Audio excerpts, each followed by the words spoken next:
வணக்கம். நம்ம சேனலுக்கு தொடர்ந்து ஆதரவளித்துக் கொண்டிருக்கும் நல்ல உள்ளங்களுக்கு நன்றி. அதாவது நெஞ்சு பொறுக்குதிலேயே இந்த நிலைகெட்ட மனிதரை நினைத்து விட்டால் அப்படின்னு நினைக்க தோன்ற அளவுக்கு இன்றைக்கி மோடி அவர்கள் ஆட்சிக்கு வந்த பிறகு பல சம்பவங்கள் காங்கிரஸ் ஆட்சியில் எல்லா ஆட்சியிலும் நடந்தாலும் இது ரொம்ப கொடூரமான சம்பவங்கள்லாம் நடக்கும். மதத்தின் பெயரால், ஜாதியின் பெயரால், கடவுளின் பெயரால், குறிப்பாக கடவுள் மதம் இதான் ரெண்டு தான். இப்படிப்பட்ட சூழ்நிலையில் மணிப்பூரில் நடந்த அந்த பெண்களுக்கு எதிரான விஷயம் இந்தியா முழுக்க கொந்தளித்தது. ஆனால் மோடி போய் கடைசி வரைக்கும் பார்க்கல. இப்படிப்பட்ட சூழ்நிலையில் மீண்டும் ஒரு மணிப்பூர் சம்பவமா அப்படின்னு கேட்குற அளவுக்கான சம்பவங்கள் ஒரிசாவில் நடந்திருக்குது. அதுவும் என்ன முக்கியமான விஷயம் அப்படின்னா, அது நடந்த இடம்தான் ரொம்ப ரொம்ப முக்கியமான விஷயம். எதற்காக அவங்க பண்ணுறாங்க? இந்த மாதிரி 2 பெண்களை அந்த முகம் சிதைந்து அதெல்லாம் பார்க்கும்போது பார்க்குறவங்க கண்ணிலேயே என்னங்க இது இது ஒரு என்ன அது என்ன யார் என்ன நடக்குது? அப்போ நீங்கள் ஒரிசாவில் ஒரு பாதிரியார் அவங்க 2 பசங்களை கார் வச்சு எரிச்சிங்களே, விஹெச்பி கும்பல். இப்போ அந்த இவர் நம்ம ராகுல் காந்தி தள்ளி விட்டார்னு ஒருத்தர் போய் ஹாஸ்பிட்டல் அட்மிட் பண்ணார்ல, அவர்னு சொல்கிறதுக்கே நமக்கு கஷ்டமாகுது. மரியாதை கருதி அவருக்கு ஓட்டு போட்ட மக்களுக்காக நம்ம அவருன்னு பேசிகிட்டு இருக்கோம். அவர் வயசானவர் தான். வயசான மட்டும் தவறு செஞ்சால் அப்புறம் எப்படி நம்ம கூப்பிட்றது? ஆனாலும் மரியாதை கருதி பேசுகிறோம். சாரங்கி ஐசியூவில் படுத்தார். அவர் என்ன ஆச்சுன்னு தெரில. அதுக்கப்புறம் அடுத்த நாள் ஏன் ஓடி வந்துட்டாரான்னு தெரில. அடியப்படாமல் அதே ஒரு மதவெறி கும்பல் இந்த மாதிரி ஒரு மிக மிக மோசமான அருவருக்கத்தக்க ஒரு விஷயத்தை பண்ணியிருக்காங்க. இதுக்கு பெருசாக கண்டனம் வேணுமேங்க. என்னங்க, திரௌபதி முர்முடைய சொந்த ஊரில் நடந்துக்குது, ஒன்றுமே கண்டனம் இல்லையான்னா பண்ணவங்க யார் உங்களுக்கு தெரியும். பண்ணவங்க யார் நம்ம கேட்கும் போதே பண்ணவங்க யார் நம்ம கேட்கவே வேணாம். ஒரே விஷயத்தில் நீங்கள் எல்லாம் முடிவு பண்ணியிருங்க, அது அவங்க தாங்க பண்ணியிருப்பாங்க அப்படிம்பாங்க. இப்போ இது அந்த பெண்களுக்கு எதிராக பாதிப்புன்னு ஐயா அண்ணாமலை சாட்டையால் அடித்து கொள்வாரா? ஏற்கனவே அடித்து அது ஒரு காமெடி ஆயிடுச்சு. அப்படின்னா எத்தனை தடவை அடிக்கணும் நமக்கு என்ன தோணுகிறது? என்ன நடந்தது?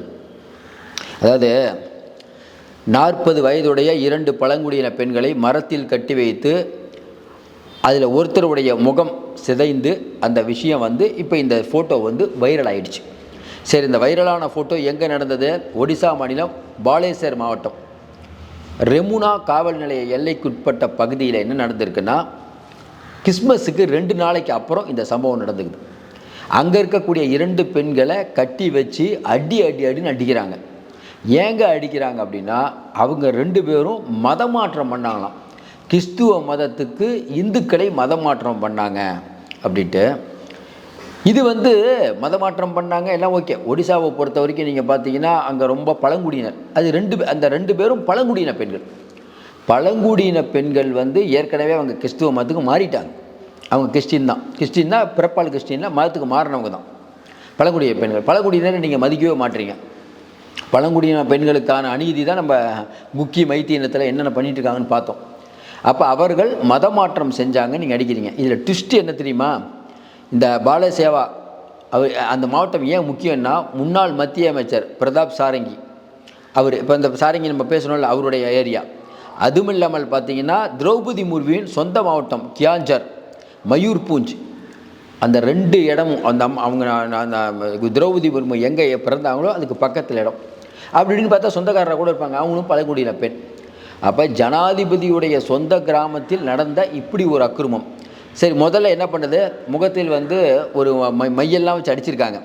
அதுக்கப்புறம் பார்த்திங்கன்னா தலைமுடியெல்லாம் இழுத்து பண்ணுவியான்னு கேட்டு அடிச்சிருக்காங்க. அதில் சில இளைஞர்கள் செய்த விஷயங்கள் அச்சில் ஏற முடியாத விஷயங்கள். அப்படின்னா நம்ம என்னென்னு புரிஞ்சுக்கணும். இதில் என்னென்னா 4 பேரை போலீஸார் கைது செய்கிறார். யார் அப்படின்னு பார்த்தீங்கன்னா பாரதிய நியாய சன்ஹிதா. இந்த பாரதிய நியாய சன்ஹிதா அப்படின்னா உங்களுக்கு தெரியும். அதுக்கப்புறம் பார்த்தீங்கன்னா ஒடிசாவில் மத சுதந்திர சட்டம் 1960இல் பல்வேறு பிரிவுகளின் கீழ் 2 வழக்குகளை பதிவு பண்ணியிருக்காங்க. பாரத் நியாய சம்மதா. இதில் ஒரு முக்கியமான விஷயம் என்னென்னா, இந்த சம்பவங்கள் அப்படிங்கிறது நம்ம ஏன் படித்து காட்டினோம்னா நம்ம ஊர் பேர் சரியாக சொல்லணும். இன்னொன்று, இந்த மாதிரியான சம்பவங்கள் நடந்தவுடனே டபுள் இன்ஜின் சர்க்கார், அதாவது சென்ட்ரல்லையும் மோடி, ஸ்டேட்லேயும் ஒடிசா, அதாவது நவீன் பட்நாயக் இருந்து இப்போ வந்திருக்காங்க. நவீன் பட்நாயக் ஆளும்போது இந்த மாதிரியான சம்பவங்கள் நடந்ததா? ஏன் இப்போ நடக்குது? ஏன் நடக்குதுன்னா, ஆள்பவர்கள் கொடுக்குற தைரியம். எல்லா இடத்துலையும் நம்ம சொல்லுவோம், குற்றம் செய்கிறவர்களுக்கு ஒரு பயம் இருக்கணும். காவி கும்பல் இந்த மாதிரி வெறியாட்டம் இப்போ தமிழ்நாட்டில் போடுறாங்களா? இல்லை கேரளாவில் போட்டால் நம்ம கேரளாலையும் நம்ம கர்நாடகத்தில் போட்டால் வெளுத்து விட்டுருவாங்க. யூபியில் நிறையா பண்ணுவாங்க. எங்கெங்கே பிஜேபி இருக்கோ அங்கங்கெல்லாம் பண்ணுவாங்க. இவர்களுக்கு டெல்லி, பீகார் எல்லாத்தையும் கொடுத்துடணுமா? சரி, இந்த பழங்குடியினர் மீதான தாக்குதலுக்கு என்னங்க மோடி கண்டனம் தெரிவிக்கல அப்படின்னா, ஐயா மோடி வந்து மன் கி பாத் நிகழ்ச்சி இருக்குல்ல, மன் கி பாத் அதில் பேசுகிறார். உலகத்திலேயே தொன்மையான மொழி தமிழ். இதை நினைத்து இந்தியர்கள் பெருமைப்பட வேண்டும். உலகத்திலேயே பழமையான மொழி தமிழ். மன் கி பாத்தில் பேசுகிறார் ஐயா. ஓகே, பேசுங்க ஐயா. ஆனால் தமிழ்நாட்டுக்கு ஒரு கரும்பு நீங்கள் கொடுக்க மாட்டீங்க, எல்லாம் யூபியில் கொண்டே கொட்டுவீங்க. ஆனால் பேச்சு அளவுக்கு தமிழ் சூப்பர் மொழி. இது பமனெலாம் வேணாம், அதான் சொல்லிட்டோமே, தமிழ் சூப்பர் மொழி. இதை வச்சு அண்ணாமலை ஒரு 6 மாதம் அரசியல் பண்ணுவார்ல. ஐயா மோடி சொல்லிட்டாரு. உடனே நம்ம அடுத்த வாரத்தை மோடி என்ன கடவுளான்னு முதல்ல கேட்டுட்டு இருப்போம்ல. இப்போ கேட்க முடியாது, ஏன்னா மோடி தான் கடவுளாச்சே. அப்புறம் எப்படி நீங்கள் கேட்பீங்க? அதனால் இன்றைக்கி இருக்கக்கூடிய சூழ்நிலையில் டபுள் இன்ஜின் சர்க்காருங்கிறது, இவங்க எந்த அளவுக்கு டபுள் இன்ஜின் சர்க்கார் அயோக்கியத்தனம் பண்ணிட்டு இருக்காங்கிறது நம்ம ஏற்கனவே பார்த்தோம். யூபியில் புல்டோசர் பார்த்தோம். புல்டோசரை எப்படி உபயோகப்படுத்துவது என்று ஒரு பிரதமர் சொல்கிறார் மீட்டிங்கில். ஜவஹர்லால் நேரு இப்படி பேசியிருக்கிறாரா? இன்னும் குறிப்பாக பார்த்தீங்கன்னா இந்திரா காந்தி அம்மா இப்படி பேசியிருக்காங்களா? ராஜீவ்காந்தி அவர்கள் பேசியிருக்காங்களா? நரசிம்மராவ் அவர்கள் பேசியிருக்காங்களா? வாஜ்பாய் அவர்கள் இப்படி பேசியிருக்காங்களா? உங்களுக்கு மட்டும் ஏன்னா எப்பயுமே வந்து அணைய போகிற விளக்கு வேகமாக எரியும்பாங்கள்ல, அதுதான் நமக்கு ஞாபகத்துக்கு வருது. இது எங்கே கொண்டு போய் முடிய போது, இவங்க பண்ணுற அராஜகம்லாம் தெரியல. இதுக்கு கண்டனம் தெரிவிக்க யாருமே, அதாவது நம்ம இன்னும் ஒரே ஒரு சின்னாங்க, ஒரு மனிதாபமான அடிப்படையில் கூட கண்டனம் இல்லையே. கண்டிப்பாக மற்ற ஸ்டேட்டில் நடந்தாலும் குடியரசுத் தலைவருக்கு போவோம். குடியரசுத் தலைவர் சொந்த ஊருங்க அதுதான் நம்ம போவோம். பழங்குடியினருக்கு நாங்கள் மிகுந்த மரியாதை கொடுத்திருக்கிறோம். எதை கேட்டால் இது ஒரு வார்த்தை சொல்கிறது. கேட்டால் நாங்கள் இஸ்லாமியர்களுக்கு சூப்பரான பாதுகாப்பு கொடுத்தோம். என்னென்னா அப்துல் கலாம் தூக்கி இப்போ ஜனாதிபதி ஆக்கிட்டாங்களாம். அப்துல் கலாம் ஜனாதிபதி ஆகிட்டான். இஸ்லாமியர்களுக்கு நாங்கள் தான் பாதுகாவலர். பழங்குடியின பெண்ணை அங்கே கொண்டே விட்டோம். பழங்குடியினர் அந்த இடத்துல வச்சு நீங்கள் எந்த அளவுக்கு அவங்களை அவமானப்படுத்துறீங்க, இவங்களை அவமானப்படுத்துறீங்க, ராம்நாத் கோவிந்த் அவமானப்படுத்துறீங்க. ஆனால் ராம்நாத் கோவிந்த் நம்ம அவரை பற்றி என்ன சொல்கிறதுன்னு தெரியல. ஏன்னா அவர் இந்த மாதிரி வெக்கம் அதெல்லாம் கவலைப்பட மாட்டார். மோடி அமைச்ச குழுவிலே போடுறாருன்னா அவர் என்ன பதவி, அவ்வளோதானே, வேறு என்ன பேசுறது. நீங்கள் சில பேரை வந்து வகிக்கக்கூடிய பதவிகளால் அந்த பதவிக்கு அழகு.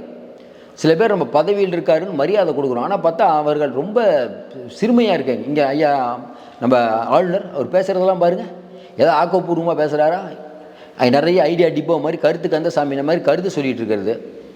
ஆனால் நம்மளுடைய உணர்வுகளை புண்படுத்தக்கூடிய ஒவ்வொரு வேலையும் ஐயா ஆளுநர் ரொம்ப தெளிவாக பண்ணுவார். அதனால தான் அவர் மோடி இன்னும் வச்சுருக்காரு, மாற்றவே மாட்டார்.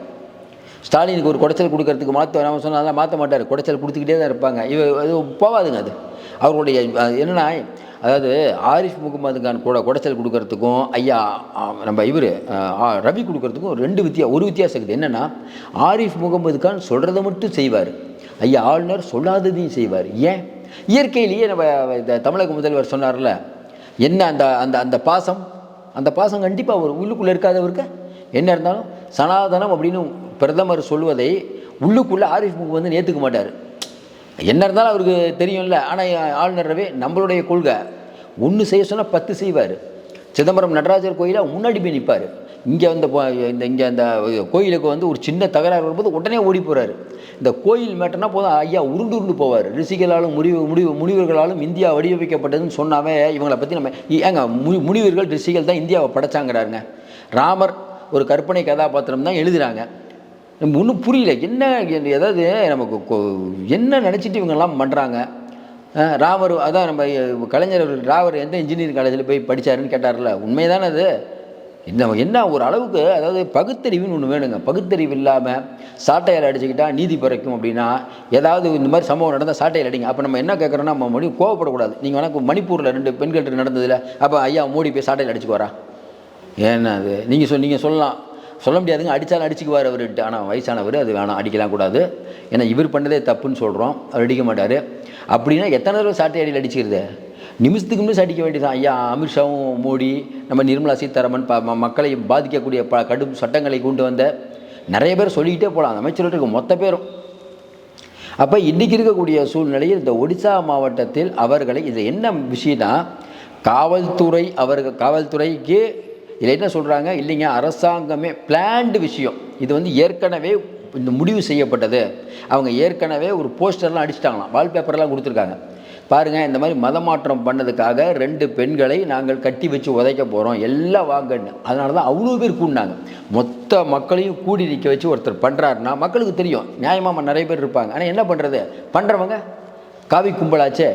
ஏற்கனவே அவர்கள் வந்து மாட்டுக்கறி வச்சுருக்கான்னு சொல்லி அடித்தவங்க, இஸ்லாமிய வீடுகளை புல்டோசர் வச்சு அடித்தவங்க, பாதிரியாரை கொன்ன இயக்கம், இன்னும் சொல்லிக்கிட்டே போகலாம். இவர்கள் ஏற்கனவே அவர்கள் நவீன் பட்நாயக் இருக்கும்போது அமைதியாக இருந்தாங்க, அடக்கி. நம்ம என்ன கேட்குறோம், உங்களுக்கு அவ்வளோ பொங்குதே அதில் ஒருத்தர் சொல்கிறாரு, இல்லைங்க நிறைய பேர் மதம் மாறிட்டு இருக்காங்க. நவீன் பட்நாயக் இருக்கும்போது இது நடந்தது, அப்போல்லாம் வரல. ஏன் இன்னொன்றுங்க, நம்ம என்ன கேட்குறோன்னா, உங்களை யாராவது கையை பிடிச்சி மதத்துக்கு வந்தே தீருன்னு இழுக்கிறாங்களா? ஏங்க மதம் மாறுறது அவருடைய உரிமைங்க. ஐயா அம்பேத்கர் மதம் மாறுறீங்க, அப்போ என்ன உங்களுக்கு போச்சு? அம்பேத்கர் அவர்கள் சாகும்போது இந்துவாக சாகக்கூடாதுன்னாங்களா? அதை ஒன்றும் போதுங்க, நீங்கள் மற்றதெல்லாம் விட்டுருப்பா, நீ இந்துக்களே ஒன்று கொடுங்கிறீங்களா, அதான் இந்துக்களே வேணாம்பான்னு சொல்லிட்டு தான் அவர் போனார். அதனால் அம்பேத்கரை வச்சு கொஞ்சம் அதனால தான் அம்பேத்கர் மாதிரி உங்களுக்கு கோவம். நம்ம எந்த நம்பிக்கையின் மீது மக்களை திருப்பி ஐயோ இதுதான் சூப்பர் நம்பிக்கை, இதை வச்சு தான் ராமரை நீங்கள் கும்பிட்டீங்கன்னா எங்கேயோ போய போகிறீங்க. நமக்கே ஒன்றும் புரியல. ராமரை கும்பிட்டதுக்கப்புறம் தான் ஐயா மோடி மைனாரிட்டி ஆனார். ஆனால் அவர் சொல்லிட்டு இருக்கார், ராமரை கும்பிடுங்கள், கிருஷ்ணரை கும்பிடுங்கள், அப்படி கும்பிடுங்கள், இவரை கும்பிடுங்கள், ஏகப்பட்ட மேட்ரு. கடைசியாக நானே கடவுள் முடிஞ்சது. இப்போ என்ன ஆச்சுன்னா, அதுக்கப்புறம் பல்ப் வாங்கினதுக்கப்புறம் அதை பற்றி பேசுகிறத பார்த்தீங்கன்னா அது விட்டார். பார்த்தீங்கன்னா நானே கடவுளுங்கிறத விட்டார். அவருக்கு தெரிஞ்சு போச்சு இது வேலைக்கு ஆகாது, மக்கள் நம்ப மாட்டாங்க, நம்ம தொண்டர்களே நம்ப மாட்டாங்க. முதல்ல சில ஜிகள்லாம் கூட நம்பியிருப்பாங்க, என்னடா அது உண்மையிலேயே இருக்குமோ, தொடர்ந்து ஜெயிச்சிட்டு இருக்காரு அப்படின்ட்டு. இப்போ அவங்களுக்கே தெரியும். அதனால் ஒரிசாவில் நடந்த இந்த விஷயம் கண்டிப்பாக மிகவும் கண்டனத்துக்குரியது. அதை நோட்டீஸ் அடித்து கூட்டு பண்ணுற அளவுக்கு மாவட்ட நிர்வாகம் என்ன பண்ணிகிட்டு இருந்தது? சாதாரணமாக இப்போ கல்லூரி மாணவி விஷயத்தில் எவ்வளோ கொந்தளிக்கிறோம், கரெக்டுங்களா? அது பண்ணது ஒரு சமூக விரோதி. ஆனால் இங்கே பண்ணது ஒரு ஆர்கனைசேஷன் வச்சுருக்கவங்களே பண்ணுறாங்களே சார். அப்போ நம்ம திமுக எப்படி சார், திமுக குறை சொன்னால் திமுக என்ன சொல்லுது பாருங்கள், மோடியை பாருங்கள். நம்ம பார்க்குறோம், ஆமாங்க ஸ்டாலின் சொல்கிறது, மோடியோட ஸ்டாலினே பெட்டருங்க சொல்கிறோமா இல்லையா? அப்புறம் எப்படி ஸ்டாலினுக்கு ஒரு மாற்றம் நம்ம தேட முடியும்? மோடிக்கு முன்னால் எல்லாருமே நல்லவங்க தானே. நீங்கள் கொஞ்சம் யோசனை பாருங்க, மோடி கட்சிக்கு முன்னாடி இந்த எல்லா கட்சியும் ஐயா எடப்பாடிக்கு போடலாம், விஜய்க்கு போடலாம், சீமானுக்கு போடலாம், சீமானு கூட போடலாம். மோடியை பார்த்தீங்கன்னா போதும் எல்லாத்துக்கும் ஓட்டு போட்டுடலாம். அதுதானே இன்றைக்கி தமிழகத்தின் நிலவரை. அப்போ ஒடிசாவில் நடக்கக்கூடிய இந்த விஷயங்கள் இப்படி தொடர்ந்து நடந்தால் உலகம் முழுக்க இருக்கக்கூடிய அமைப்பு என்ன சொல்லுது? இந்தியாவில் மத சுதந்திரம் இல்லை. ஏற்கனவே பசி பட்டினி குறியீடை நீங்கள் மாற்றி அமைச்சு 114 இருக்கக்கூடியதை முன்னாடி கொடுங்க அப்படின்ட்டு அவங்கள்ட்ட பேரம் பேசி உதவாங்கினது தெரியும். இப்போ அந்த சம்பந்தமான ஆய்வுலாம் வந்திருக்குது. அப்போ மத சுதந்திரம் சார்பான உலக அறிக்கை, அதில் இந்தியாவோட இடம் மன்மோகன் சிங் இருந்தார்ல, அப்போ எப்படி இருந்தது இப்போ எப்படி இருக்குன்னு பார்த்தாவே தெரியுமே. மத சுதந்திரம் இல்லை நம்ம சொல்லிட்டீங்க, பிரான்ஸ்லேருந்து ஐரோப்பா நாடுகள் சொல்லுது, அமெரிக்கா சொல்லுது இந்தியாவில் மத சுதந்திரம் இல்லைன்னு, அப்படி தானே சொல்லிகிட்டு இருக்கீங்க. அப்போ மத சுதந்திரம் இல்லை, தொழில் வளம் இல்லை, பொருளாதாரம் நலிவடைஞ்சு போச்சு. ஆனால் இதுதான் டிஜிட்டல் இந்தியா நீங்கள் பேர் சொல்லிகிட்டு இருக்கீங்க. என்ன டிஜிட்டல் இந்தியாவை தெரில, அதாவது கார்ப்பரேட்டுகளுக்கான இந்தியா. கொஞ்ச நாள் பார்த்தீங்கன்னா அதானி அம்பானி இவங்களாம் இருப்பாங்க, இந்த ஏழை மக்கள் இருக்காங்க மிகவும் ஏழையாக போய் வழிப்பறி திருட்டலாம் அப்படி தான் நடக்கும். காசு இல்லைன்னா மக்கள் என்ன பண்ணுவாங்க பாருங்கள். நீங்கள் மோடி இதுக்கு மேலே ஆட்சி பண்ணால் மக்கள் வழிப்பறி நிறையா இருக்கும். இவர்களால் தான் இந்த மாதிரி நிலைமை கொண்டது. அப்புறம் மாநிலம் சரியில்லை, மாநிலத்துக்கு நிதியே கொடுக்க மாட்டீங்க, மாநிலத்துலேருந்து நிதியை வாங்கிக்குவீங்க, மாநிலமே இருக்கக்கூடாதுங்கிறீங்க. இப்போ மாநிலம் இருக்கிறனால ஓரளவுக்கு ஓடிட்டு இருக்குது. இவர் ஸ்டேட்டாக ஆட்சி பண்ணால் நாடு கொஞ்சம் யோசனை பாருங்கள். இங்கே ஸ்டாலின் இல்லை, அந்த பக்கம் மம்தா பானர்ஜி இல்லை, பினராயி விஜயன், அதில் மோடியே ஆட்சி பண்ணுவார்னா நமக்கு ஏதாவது கொடுப்பாரு நினைக்கிறீங்க? இப்போயாவது கொடுத்துட்ருக்காங்க, அதுவும் கிடைக்காது. அந்த ஓட்டாண்டி ஆக்குவதற்கான ஐடியாவை ரொம்ப திறம்பட பண்ணிகிட்ருக்காங்க. ஆனால் வயதாகி விட்டது, வயசாகிடுச்சு இல்லை, ஏன்னா ஒரு 1000 வருஷம் 2000 வருஷமாக ஐயா மோடி இருப்பார், அமித்ஷா இருக்க போகிறாரா? காலம் கண்டிப்பாக மாறும், நம்பிக்கையோடு இருப்போம். இந்த சம்பவம் ரொம்ப கேவலமான சம்பவம். இதை நம்ம என்னென்னா, இதை பார்க்கக்கூடிய கிறிஸ்டினை விடுங்க, மொத்தமாக யார் பார்த்தாலும் என்னங்க நினைப்பாங்க அவங்க. இதுக்கு சில பேர் முட்டு கொடுக்கும்போது தான் நம்ம வருத்தமாகுது. இது எப்படி நியாயப்படுத்துகிறாங்கன்னு தெரியல. ஐயா மோடி இதுக்கு மறுபடியும் எதுவும் பேச மாட்டார், எந்த மினிஸ்டரும் பேச மாட்டாங்கன்னு அவங்களுடைய ஆட்சி நடக்குது. ராகுல் காந்தி மட்டும் பேசுவார், பேசுனா ராகுல் காந்தி கிறிஸ்டின்ருவாங்க. சோனியா காந்தி பேசுனா கிறிஸ்டின். பார்த்தீங்கன்னா நாங்கள் சொன்னோம்ல, கத்தோலிக்க பிஷப்ட்ட காசு வாங்கிட்டு பண்ணுறாரு. ஜான் சோரோஸ்க்கும் இவங்களுக்கும் பணம் கிடைக்குது. ரொம்ப நாள் நீடிக்காதுங்க, இப்போ எழுதி வச்சுக்கோங்க. மீண்டும் சந்திப்போம். நன்றி, வணக்கம்.